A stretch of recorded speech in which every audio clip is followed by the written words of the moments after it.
Heavy back carry করার পর আমাদের পোস্টারটা নষ্ট হইতেছে, আমাদের স্পাইনাল কর্ডের মধ্যে প্রেসার পড়তেছে, আমাদের মেরুদণ্ড বেঁকে যাইতেছে। অনেকে দেখেন স্লাউচ হয়ে আগে বলে আমি যদি স্ট্রেট হই তাহলে আমার পেইন শুরু হয়ে যায়। অনেকে হচ্ছে অবহেলা করেন কিংবা রাইট, বছরের পর বছর ব্যথাটা ব্যথা কিংবা নিয়ে বসে পেইনটাকে থাকে। আসলে গুরুত্ব দেন না। এটার পরিণতি আসলে কতটা ভয়াবহ? আমি যে ফোন ইউজ করতেছি, আমাদের ফোন কিন্তু আমরা সবাই এইরকম ইউজ করি, রাইট? সো আমার স্পাইনাল কর্ডটা এইভাবে কিন্তু বেঁকা হয়ে আছে। আমাদের ফোনটা ইউজ করার কথা ছিল এইভাবে। আমার ঘাড়ের ব্যথা যখন ক্রনিক হয়, এখানে মাসল যখন স্টিফ হয়, আমার মাথা ব্যথাটা কন্টিনিউ থাকতেছে, আমার মাথা ব্যথা থেকে বের হয়ে আসতে পারতেছি না। স্বাস্থ্যের ক্ষেত্রে মেরুদণ্ড এত গুরুত্বপূর্ণ কেন, কিংবা মেরুদণ্ডের স্বাস্থ্য এত গুরুত্বপূর্ণ কেন? মেরুদণ্ডটা এতটুকু ইম্পর্টেন্ট যে আমরা ওইটার দিকে খুব বেশি একটা খেয়াল দেই না। যেমন আমাদের প্রত্যেকের কেউ না কেউ আপনার ঘাড়ের ব্যথা, মাথা ব্যথা, ক্রনিক মাথা ব্যথা নিয়ে বসে আছে, কোমরের ব্যথা, কিন্তু এটারে আমরা বলতেছি যে না এটা তো কাজ করতেছি, আমার পেইন হইতেছে, থাক একটা ইবুপ্রোফেন নেই অথবা টাইলিনল নিয়ে আমার পেইনটা চলে যাবে। হ্যাঁ ঠিকই পেইনই চলে যাইতেছে, আপনার ইনফ্লামেশনটা হয়তো একটু কমতেছে, কিন্তু মেইন রুট যেটা আমাদের স্পাইনের যে ইনসাইডের যে প্রবলেমটা থাকতেছে ওইটা আমরা কারো রিভ্যালুয়েটও করাইতেছি না, ওইটা টেক কেয়ারও করতেছি না। যার দরুন দেখা যায় যে ইয়াং এইজে আমরা খুব ভালো পেইন কিলার নিয়ে নিয়ে ভালো থাকি, যখন আমাদের বয়সটা একটু কম বাড়তে থাকে তখন আমাদের স্পাইনটা ক্ষয় হওয়া শুরু হয়, ওটা টেক কেয়ার নাই, যার ফলক আপনার অনেক দিন বেড রিডেন হয়ে যেতে হয়। আমাদের আমেরিকাতে আপনি দেখবেন 94% ডিসেবিলিটির মেইন কারণ হচ্ছে লোয়ার ব্যাক পেইন, যেটা আমাদের কাছ থেকে হয়, যেটা আমরা টেক কেয়ার করি না, বিজি লাইফ, কেউ যায় না ডাক্তারের কাছে, অথবা আমরা ক্যারোপ্র্যাক্টরের কাছে যাই না, ইভালুয়েট করাই না। ওই সবগুলো যদি আমরা চিন্তা করি, এগুলোর মেইন রহস্যটা কিন্তু আমাদের মেরুদণ্ড থেকে আসতেছে। এটা কি শুধুমাত্র মেরুদণ্ডের মধ্যেই সীমাবদ্ধ থাকে, নাকি শরীরের অন্যান্য অর্গান কিংবা অন্যান্য ইমিউন সিস্টেমকেও হচ্ছে এফেক্ট করে? Good question. সো আমাদের প্রথমে মেরুদণ্ডটা যদি বলি, আমাদের মেরুদণ্ডটা হচ্ছে কানেক্টেড হচ্ছে আমাদের বডি সাথে আমাদের ব্রেইনের। আমাদের ব্রেইন যে কাজগুলা করবে ওই মেরুদণ্ডের ভিতরে আমাদের স্পাইনাল কর্ড থাকে, যেটা আমাদেরকে স্পাইন দিয়ে কাভার, ওই স্পাইনাল কর্ডের মাধ্যমে কিন্তু আমাদের আদান প্রদানটা হয় ব্রেইনের সাথে, ওইটা যায় আমাদের মেরুদণ্ডের মধ্য দিয়ে। আমরা যদি মেরুদণ্ডের টেক কেয়ারটা না করি তাহলে আমাদের স্পাইনাল কর্ডটা এখানে ডিসরাপ্টেড হয়ে যেতেছে। আপনি যদি চিন্তা করেন একটা পানির হোজের কথা, পানির ভিতর দিয়ে কিন্তু ওয়াটার ফ্লো হইতেছে, মধ্যখানে ডিসরাপ্টেড হইলে কি হয়, যেভাবে আপনি পানি চাইতেছেন ওইরকম ভাবে পানি আসতেছে না। ঠিক তেমনি আপনার স্পাইনাল কর্ডের মধ্যখানে যদি কোনো ডিসরাপশন হয় অথবা আপনার স্পাইনাল মিস অ্যালাইনমেন্ট হয়, তাহলে আমার ব্রেইন আমার বডির যে সিগন্যালটা পাবে ওইটা পাইতেছে না। সো ওইটার জন্য আপনার শ্বাস প্রশ্বাসের সমস্যা, আপনার অনেকের হয় দেখা যায় যে এই হাতটা নাম হয়ে আছে, হাতে ঝিনঝিন করে, কিছু করলেই দেখবেন বলবে যে আমার এইটুকু নামনেস বা ঝিনঝিন করে, কিন্তু আমরা কিন্তু ট্রিটমেন্ট নিতেছি ওইটার, ঔষধ খাইতেছি ওইটার, কিন্তু আমরা অনেকে জানি না যে এই ঝিনঝিনটা আসতেছে মাথা থেকে, ঘাড় থেকে। ঘাড়ের আপনাদের স্পাইনাল নার্ভ হচ্ছে 5টা, ওই নার্ভগুলো এখান থেকে স্টার্ট হয়ে আপনার হাতের দিকে আসে। সো এইরকমই আমাদের বডির প্রত্যেকটা অঙ্গ প্রত্যঙ্গ আমাদের স্পাইনাল নার্ভ দ্বারা বেষ্টিত। আমরা যদি একটা পিকচার দেখি, আগের পিকচারটা, ওই পিকচারের মধ্যে দেখতে পারবো যে আপনার প্রত্যেকটা বডির পার্টস, আমাদের কিডনি বলেন, আমাদের লাংস বলেন, আমাদের হার্ট বলেন, ব্রেন, সবকিছু কিন্তু স্পাইনাল নার্ভ দ্বারা সাপ্লাই পায়। সো আমাদের মেরুদণ্ডের যদি কোনো সমস্যা অথবা আমাদের স্পাইনাল কর্ডের যদি কোনো সমস্যা হয়, আমাদের ওই জায়গাতে সমস্যা শুরু হইতেছে। আচ্ছা, আমাদের কমিউনিটির কথাই যদি বলি, দেখা যায় যে বিশেষ করে অনেকেই বলেন যে ঘাড়ের ব্যথা কিংবা কোমরের ব্যথা, মাথা ব্যথা, এটার সাথে কোনো রকম কোনো সংযোগ? ঘাড়ের ব্যথা হচ্ছে ধরেন অনেকে বলবে যে আমি নিজের দিকে তাকাইতে পারি না, আমার ঘাড়টা স্টিফ হয়ে আছে। স্টিফটা হইতেছে কেন? আমাদের ওই যে স্পাইনাল নার্ভটা আমাদের ঘাড়ের মাসল গুলারে সাপ্লাই দেয়। আপনার ঘাড়ের নার্ভটা যদি স্টিফ, ওই আপনার স্পাইনাল কর্ডের সমস্যা, আপনার নার্ভের সমস্যা, যেহেতু মাসলটা সাপ্লাই পাইতেছে না, তখন মাসলটা আপনার স্টিফ হয়ে যাইতেছে। তারপর আপনার কোমরের ব্যথা, অনেকে বলে আমি বসে থেকে উঠতে পারি না, বা হাঁটতে একটু সময় হাঁটলে আমার পেন শুরু হয়, আমি বসতে হয়। সবগুলোই কিন্তু আমাদের স্পাইনাল কর্ড থেকে যে স্পাইনাল নার্ভ গুলো বের হইতেছে ওইগুলোরই সমস্যা। মেরুদণ্ডের আমাদের প্রত্যেকটা মেরুদণ্ডে একটা মেরুদণ্ড আরেকটা মেরুদণ্ডের সাথে না লাগার জন্য এখানে একটা ডিস্ক থাকে। আমাদের ডেইলি অ্যাক্টিভিটি বলেন, অনেক সময় অনেকে লং টাইম গাড়ির জব করে, উবার ড্রপ, আপনি ডেস্কে জব করতেছেন, অনেকে আপনার ঘর থেকে আইটি জব করতেছে, বসে থাকে কম্পিউটারের সামনে 7 ঘন্টা 8 ঘন্টা। ওদের হয় কি, সব প্রেশারটা কিন্তু ওই স্পাইনের মধ্যেই থাকে।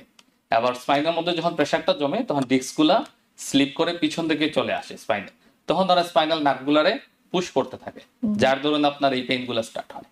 আচ্ছা, আমরা সমস্যা সম্পর্কে আপনার কাছ থেকে জানছিলাম, একটু কারণ সম্পর্কে জানবো যে আসলে মূল কোন কোন কারণগুলোর জন্য মেরুদণ্ডের সমস্যা হতে পারে। সো আপনারা মনে করেন আমি যে ফোন ইউজ করতেছি, আমাদের ফোন কিন্তু আমরা সবাই এইরকম ইউজ করি, রাইট? সো আমার স্পাইনাল কর্ডটা এইভাবে কিন্তু বেঁকা হয়ে আছে। আমাদের ফোনটা ইউজ করার কথা ছিল এইভাবে, আচ্ছা, যেখানে আমাদের নরমাল অ্যালাইনমেন্টটা নেকেড থাকতে পারে। আমি যখন মাথাটা এদিকে নিয়ে যেতেছি, আমাদের সম্পূর্ণ স্পাইনাল কর্ডটা 60 পাউন্ড ওয়েট ক্যারি করতেছে, যেখানে আপনার নরমাল ক্যারি করার কথা ছিল 10 পাউন্ডস। ওই দরুন থেকে আপনার আমার ঘাড়ের ব্যথাটা ক্রনিক হয়ে থাকতেছে। আমার ঘাড়ের ব্যথা যখন ক্রনিক হয়, এখানে মাসল যখন স্টিফ হয়, আমার মাথা ব্যথাটা কন্টিনিউ থাকতেছে, আমার মাথা ব্যথা থেকে বের হয়ে আসতে পারতেছি না। তারপর আমরা অনেকে হেভি ব্যাগ ক্যারি করি, হেভি ব্যাগ ক্যারি করার আমাদের পোস্টারটা নষ্ট হইতেছে, আমাদের স্পাইনাল কর্ডের মধ্যে প্রেসার পড়তেছে, আমাদের মেরুদণ্ড বেঁকে যাইতেছে। অনেকে দেখেন স্লাউচ হয়ে আসে, বলে আমি যদি স্ট্রেট হই তাহলে আমার পেইন শুরু হয়ে যায়, মানে সে ইউজড হয়ে গেছে এখানের মধ্যে। তারপর আপনার যারা লং টাইম গাড়ি চালায়, উবার চালায়, সেরা অনেকক্ষণ দেখেন আপনার 7 ঘন্টা 8 ঘন্টা একটানা গাড়ি চালাইতেছে, বসে আছে। ওদের নিয়ম হচ্ছে আপনার কি 1 ঘন্টা 2 ঘন্টা পর পর সে হাঁটবে, 2 মিনিট 3 মিনিট করে হাঁটবে, পানি খাবে, বেশি বেশি করে পানি। আমাদের অনেকের একটা অভ্যাস আছে, আমরা পানি খাই না। আমরা মনে করি চা খাই, কফি খাই, ড্রিঙ্কস খাই, এগুলো হইলে আমার পানির অভাবটা পূরণ হয়ে যায়। আসলে না, পানিরটাই অভাব পূরণ করবে। আপনি যখন পানি খাইতেছেন, পানিটা কিন্তু মেরুদণ্ডতে যাইতেছে, আপনার স্পাইনাল কর্ডটারে রিফ্রেশ করতেছে। এই অনেকগুলোই আমাদের ডেইলি অ্যাক্টিভিটি থেকে এগুলোর পেইনের কারণ হতে পারে। অনেকে বলেন যে ভারী জিনিস যদি কেউ ক্যারি করে কিংবা বহন আপনার করে, ব্যান্ড হয়ে অনেকে ধরুন অনেকে কাজ করে, মনে করেন আপনার ডেলিভারি জব, অনেকগুলো বাস আপনার পিক আপ করতে হয়, 20-50 পাউন্ডস বাস ড্রপ, যেমন আপনার হলে গেল আপনার ড্রপ করতে হয়। আমাদেরকে জানতে হবে যে আমরা কিভাবে ওইটা আপনার মাটি থেকে পিক আপ করবো। আমরা অনেকে ডাইরেক্টলি ব্যান্ড হয়ে যাই, যেটা আমাদের মেরুদণ্ডের, কোমরের মেরুদণ্ডের অনেক প্রেসার দেয়, যার ফলে আমাদের ডিস্কটা অনেক সময় স্লিপ হয়ে বের হয়ে আসতে পারে। আমাদেরকে পায়ের উপর প্রেসার দিয়ে স্কোয়াট পজিশনে বসে প্যাকেজটারে তুলতে হবে। আচ্ছা, একজন কাইরোপ্র্যাক্টরের কাজ কি? সো কাইরোপ্র্যাক্টর হচ্ছে আপনার স্পাইনাল মেইনলি ফোকাস করে আপনার স্পাইনের এনি কোনো প্রবলেম, স্পাইনাল ডায়াগনোসিস এবং আপনার মাসকুলোস্কেলেটাল, আপনার মাংসের পরিমাণের পেইন, যেমন ঘাড়ের আপনার যেটা বলছেন স্টিফনেস, যেটা ঘাড় নাড়াইতে পারতেছে না, কোমরের ব্যথা, কোমর স্টিফ হয়ে বসে আছে, মুভমেন্ট করতে পারে না সামনের দিকে, স্পাইন রিলেটেড যত ধরনের প্রবলেম আছে আমাদেরকে টেক কেয়ার করতে হয়। আচ্ছা, মোস্টলি। তাছাড়াও আমরা আপনার স্কেলিটাল, যেমন আপার এক্সট্রিমিটি, শোল্ডার, এলবো, রিস্ট, তারপর হচ্ছে আপনার নি, সব ধরনের পেইন, আর্থ্রাইটিস পেইন, এগুলো টেক কেয়ার করে থাকি। আর ফিজিক্যাল থেরাপির মধ্যে পার্থক্য তাহলে কি? আচ্ছা, ফিজিক্যাল থেরাপি হচ্ছে আপনার focusing on the reason cause, like আপনার ঘাড়ে ব্যথা, হয়তো বা ওরা ঘাড়ের পেইনটা মাসলটা রিল্যাক্স করতেছে, তারপর হচ্ছে আপনার নিতে পেইন, ওরা নির উপরে থেরাপি দিতেছে, তারপর পেশেন্ট ফিল ভালো করতে। কিন্তু আমাদের রুট কজটা কি, অনেক সময় নির পেইন গুলো আপনার কোমর থেকে আসতেছে, অনেক সময় আপনার এলবো পেইন, ওইটা কিন্তু দেখা যাইতেছে যে আমাদের ঘাড়ের নার্ভ থেকে আসতেছে। ওই স্পাইনাল কর্ডটা বা স্পাইনাল গুলার যে অ্যাডজাস্টমেন্ট করা বা মিসঅ্যালাইনমেন্টটারে নতুন করে অ্যালাইনমেন্টে নিয়ে আসার কাজটা কিন্তু কাইরোপ্র্যাক্টরের। ওইগুলা কিন্তু ফিজিক্যাল থেরাপিটা করতে পারে না, যতটুকু আমি জানি। আপনারা কি শুধু স্পাইন রিলেটেড? মোস্টলি আমরা স্পাইন রিলেটেড, হ্যাঁ, specially in the new York আপনি স্পাইনারি ট্রিটমেন্ট করতে হবে, শুধুমাত্র স্পাইন রিলেটেড। বুঝতে পেরেছি। সেই ক্ষেত্রে আরেকটা বিষয় একটু আপনার কাছ থেকে জানতে চাইবো যে কারো যদি ব্যথা নাও থাকে, তাও কি তিনি কাইরোপ্র্যাক্টরের কাছে যাবেন কিনা? হ্যাঁ, এটা হচ্ছে আপনার আপনি আপনাকে প্রিভেন্টিভ হিসেবে কাজ করবেন। মনে করেন আমরা হাঁটাহাঁটি করি, এক্সারসাইজ করি, আমাদের ডায়াবেটিস হবে না, ব্লাড প্রেশার না হওয়ার জন্য আমরা চিন্তা করি, এগুলো যদি আমরা করি তাহলে আমরা এটা কি করতেছি, প্রতিরোধ করতেছি, আমরা কিন্তু ডায়াবেটিস কমাইতেছি না, অথবা ডায়াবেটিস আমার নাই। সেম থিংস আপনি কাইরোপ্র্যাক্টরের কাছে যদি আপনি regular once in a month আপনি যদি ট্রিটমেন্ট করান, লাইক কাইরোপ্র্যাক্টিক অ্যাডজাস্টমেন্টটা নেন, আপনার পশ্চারটা ঠিক থাকতেছে, আপনার ইমিউনিটিটা বাড়তেছে, আপনার ইনফ্লামেশনটা কমতেছে, আপনার ভবিষ্যতে কোনো ধরনের ইনজুরি থেকে আপনি সেভ হইতেছে, বিগ সেভটা হইতেছে। আপনাদের এই ট্রিটমেন্ট কি ইন্স্যুরেন্সের আন্ডারে কভার হয়? সো আমাদের মেডিকেলটা কভার করে না, বাট অন্যান্য ইন্স্যুরেন্স সবগুলো কভার করে, যেমন আপনার Aetna, Cigna, MetroPlus, health plus essential plan, Fidelis care, তারপর হচ্ছে United health care, most of the insurance cover, most of the insurance এটা কভার করে। কত বছর বয়স থেকে স্পাইনের আসলে চেক আপ করার জন্য আপনি পরামর্শ দিবেন? সো আপনি ট্রেনিং নিতে হয় বাচ্চাদের জন্য, but as a chiropractor I'm going to tell you from beginning of the first day you can take the adjustment for the chiropractor therapy. আপনি প্রথম দিন থেকে chiropractic adjustment নিতে পারেন। মানে একটা মানে বাচ্চা বাচ্চার জন্ম হওয়ার পর জন্মের একদম ডে ফার্স্ট হ্যাঁ, থেকে day আপনি first বলছেন। নিওনেট থেকেই আপনি স্টার্ট করতে পারবেন কার্বোরেটিক অ্যাডজাস্টমেন্ট। বাট আপনি চাইলে যখন আপনার গ্রোয়িং এজ 4, 5, 6, 6, 7 যখন স্কুলে যাওয়া শুরু করলো তখন থেকে নেওয়াটা আইডিয়া। মেরুদণ্ড ভালো রাখার জন্য আসলে আপনি কোনো পরামর্শ দিবেন কিনা? প্রতিদিন 5 মিনিটের স্ট্রেচিং হতে পারে, হাঁটাহাঁটি কিংবা যেটা So, আপনি আমি বলছিলেন এর একটা আগে। মিশন দেখি আমাদের কার্বোরেটর যখন আমরা পড়ালেখা করি অথবা আমাদের পড়ালেখার পরে যখন আমাদের ক্লাস হয়, আমাদের একটা মিশন থাকে 20-20-20। আপনি 20 মিনিট পর পর 20 ফুট দূরত্বে 20 সেকেন্ডের জন্য দূরের দিকে তাকায় রাখবেন, তাহলে আমাদের সেন্ট্রাল নার্ভাস সিস্টেমটা রিজেনারেট হয়। মনে করেন আপনি একটা কম্পিউটারের সামনে বসে আছেন 1 ঘন্টা ধরে, আপনি যদি 1 সেকেন্ড বা 1 মিনিটের জন্য একটু অন্যদিকে তাকান তখন আমার ব্রেনটা রিজেনারেট হয়ে গেল। সে ব্রেনটা বুঝতে পারলো যে না আমি একদিকে ফোকাস করতেছি না, অন্যদিকে ফোকাস করতেছি। তখন আমার মেরুদণ্ডটা আপনি একটু স্ট্রেচ করলেন। এভরিডে ঘুম থেকে উঠে অ্যাটলিস্ট 5 মিনিটস আমাদেরকে স্পাইনাল স্ট্রেচটা করা উচিত, যাতে আমার স্পাইনটা নর্মাল লেভেলে থাকে, নর্মাল অ্যালাইনমেন্টে থাকে। আর মাস্ট বি আপনি কার্বোরেটরের কাছ থেকে গিয়ে অ্যাডজাস্টমেন্টটা করাবেন, তাহলে আমাদের অ্যালাইনমেন্টটা সবসময় নর্মাল থাকবে। আচ্ছা, একজন দর্শক সোশ্যাল মিডিয়াতে তিনি কানেক্টেড আছেন, এমডি আনিসুল ইসলাম। তিনি জানতে চেয়েছেন আপনারা সিডিপি এইচপি নেন কিনা? এটা হোম কেয়ার আন্ডার এটা একটা insurance. We can evaluate for that. আমরা কল করে এটা ইভালুয়েট করতে পারি। জি। অথবা আরেকটা জিনিস বলে রাখি, আমাদের ক্যাশ হচ্ছে খুবই চিপ। আমরা $40 প্রথম ভিজিটে নেই, বাদের পরের ভিজিট গুলো হচ্ছে $25.99। এভরি ভিজিটে উনি $25.99 পেমেন্ট করলেই কার্বোরেটিক অ্যাডজাস্টমেন্ট নিতে পারে। আচ্ছা, কতক্ষণের সেবার এটা পড়লেন? সো কার্বোরেটিক অ্যাডজাস্টমেন্ট যদি ওনারা নেন 5 to 10 minutes. 5 to 10 minutes, yes. আচ্ছা, মেন্টাল স্ট্রেসের সাথে কি স্পাইনের পেইনের কোনো রকম কোনো সম্পর্ক আছে? হ্যাঁ, মেন্টাল স্ট্রেস যখন হয় তখন আপনার কিন্তু স্পাইনাল মধ্যে প্রচুর প্রেসার পড়ে। প্রচুর প্রেসারটা পড়ার কারণে আপনার মিসঅ্যালাইনমেন্ট, সাবলাক্সেশন, যেটা আমাদের কার্বোরেটর ভাষায় বলি, আপনার স্পাইন গুলা একটা অ্যালাইনমেন্টের মধ্যে থাকা উচিত ছিল, যেটা আমাদের মধ্যে নাই। ওই মিসঅ্যালাইনমেন্ট থেকে আপনার প্রচুর ধরনের স্ট্রেস, আপনার পেইনটা হচ্ছে আমাদের লাস্ট লেভেল। আমরা যখন পেইনটা ফিল করি তখনই কিন্তু আমরা ডাক্তারের কাছে যাই, এর আগ পর্যন্ত কিন্তু আমরা বসে থাকি। ওই বসে থাকা পর্যন্তই আমাদের স্ট্রেসটা কাজ করতেছে। সো স্ট্রেসের কারণে আপনার স্পাইনটা অনেক খারাপের দিকে যায়। ঘুমানোর জন্য মানে আমরা তো হচ্ছে 24 ঘন্টার মধ্যে একটা বড় অংশ আমরা হচ্ছে ঘুমায়ে কাটাই। কিভাবে ঘুমাবে কিংবা ঘুমানোর কোনো কি পদ্ধতি আছে কিনা আপনি পরামর্শ দিবেন কিনা? অবশ্যই। তো আমাদের প্রথম হচ্ছে আমাদের পিলোটা আলট্রা ফার্ম আছে কিনা, পিলোটা প্রচুর পরিমাণে আমার নেকটারে সাপোর্ট করতেছে কিনা ওইটার দিকে খেয়াল রাখতে। অনেকে সফট পিলো পছন্দ করে। সফট পিলো হলে কি হয়, কি আপনার স্পাইনাল ব্যালেন্সটা ইমব্যালেন্স হয়ে যায়। আপনি যখন ঘুমাইতেছেন সম্পূর্ণ মাথাটা পড়ে থাকে এক জায়গায়, ঘাড়টা আরেক জায়গায়, রাইট? তারপর হচ্ছে আপনার ম্যাট্রেস, আমাদের ম্যাট্রেসটা হইতে হবে আলট্রা ফার্ম, যাতে আমি যখন মুভমেন্ট করি আমার স্পাইনাল মুভমেন্টটা যেন নর্মাল ভাবে থাকে।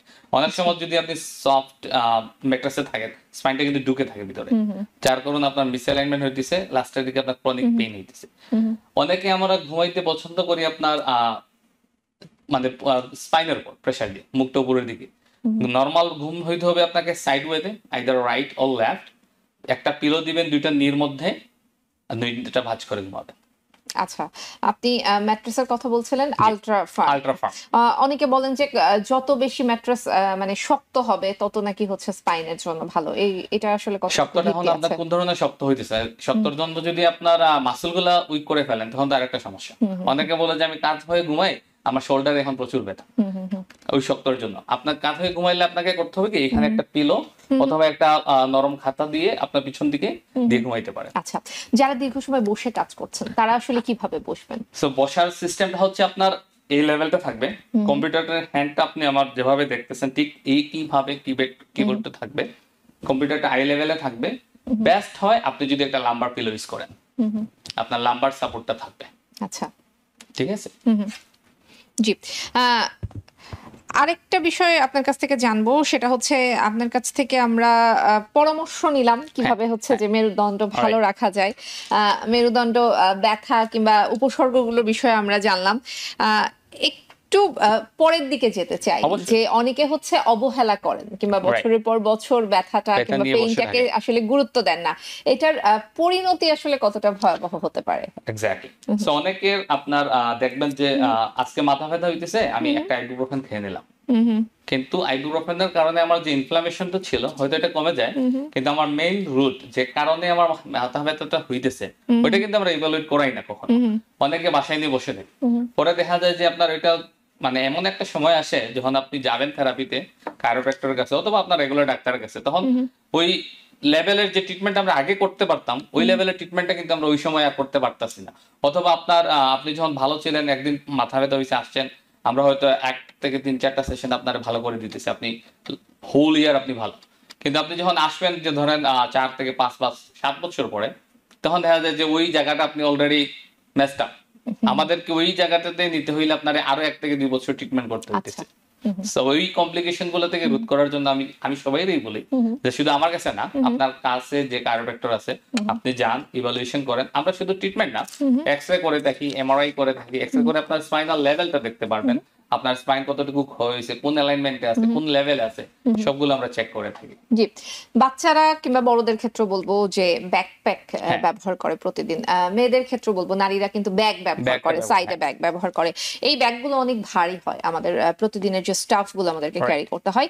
এটা যে এত ভারী স্টাফ প্রতিদিন ক্যারি করতে হচ্ছে, এটার কোনো নেগেটিভ ইমপ্যাক্ট আছে কিনা? অবশ্যই, এটার জন্য আপনি দেখেন না অনেক বাচ্চারা কিন্তু এভাবে হয়ে আছে অলরেডি। আপনি দেখবেন যে গ্রোয়িং চাইল্ড গুলা যখন হেভি ব্যাগ ইউজ করে ওদের পোস্টারটা কিন্তু একদম ফরওয়ার্ড পোস্টার, ওরা কিন্তু স্ট্রেট হয়ে দাঁড়াইতে পারে না।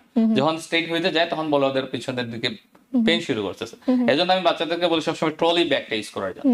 ট্রলি ব্যাগ হইলে কি হয় কি আপনার পোস্টারের উপর কোনো আপনার ঝামেলা হইতেছে না, আপনার স্পাইনের উপর কোনো ঝামেলা নেই। আপনি ট্রলি করে টেনে নিয়ে চলে গেলেন, আবার ট্রলি করে নিয়ে চলে আসলেন, আপনার পোস্টার বা আপনার স্পাইনের উপর কোনো ইফেক্ট পড়লো না। জি, বাচ্চাদের বিষয় যেহেতু আসছে, আমাদের সময় খুব শেষের দিকে, খুব অল্প, তারপর আমি একটু জানতে চাইবো একেবারেই যারা হচ্ছে নবজাতক, একদম ছোট যারা বাচ্চা, তাদের ক্ষেত্রে অনেক সময় দেখা যায় যে তাদেরকে হয়তো খুব অল্প বয়সে অনেক সময় হয়তো বা দোলনার মধ্যে বসাই দেয়া হচ্ছে, ওয়াকারের মধ্যে দাঁড় করাই দেয়া হচ্ছে। ওয়াকার তো খুবই খারাপ। হ্যাঁ, তো আমি আসলে এইটার ইমপ্যাক্ট আসলে একটু জানার চেষ্টা করব। ওয়াকারের সময় হয় কি ও নিজের পায়ের যখন সাপোর্ট করে বা সে প্রেসার দেয়, ওয়াকারের প্রেসারের কারণে ওর পেলভিসটা কিন্তু মিসঅ্যালাইন হয়ে যায়। তো সে গ্রো আপ হইতেছে ওই মিসঅ্যালাইনটাই নিয়ে। মিসঅ্যালাইনমেন্ট বা বলেন বা আপনার পেলভিকের যে নরমাল স্ট্রাকচার ছিল, আমরা ওই নরমাল স্ট্রাকচারটা কিন্তু সরাই ফেলতেছি, যার দরুন সে ভবিষ্যতে কিন্তু ক্রনিক পেইন নিয়ে সারা জীবন তাকে থাকতেই হবে। আর অল্প বয়সে তাকে বসায় দেওয়ার যে চেষ্টাগুলো করা হয় সেগুলো, এটা তো একটা সিস্টেম আছে, আপনার 6 মান্থ বা হইলে বসতে পারে, অসুবিধা নাই, ওরা যদি সাপোর্ট থাকে। আপনি বসে দিয়ে ছেড়ে দিয়ে চলে গেলেন হঠাৎ করে, এরকম না, অবশ্যই একটা সাপোর্ট রাখতে হবে। নিউ ইয়র্ক থেকে সম্প্রচারিত TVN 24 টেলিভিশন বিশ্বজুড়ে বাঙালির কণ্ঠস্বর।